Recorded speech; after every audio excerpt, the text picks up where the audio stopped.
মুখ্যমন্ত্ৰী হিমন্ত বিশ্ব শৰ্মা ডাঙৰীয়া এতিয়া সময় 10:40 হৈছে ৰাতি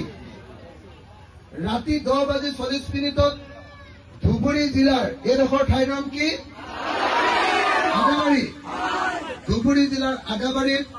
সংখ্যালঘু মুছলমান ৰাইজে যাক আপুনি কয় যে এওঁলোকে অসমক ভাল নাপায় পাকিস্তানকে ভাল পায় বুলি কয়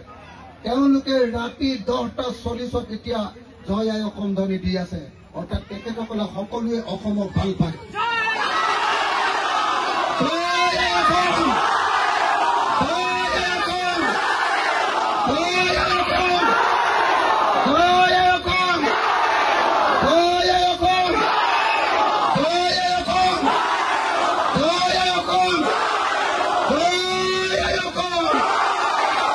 ধন্যবাদ জয় অসম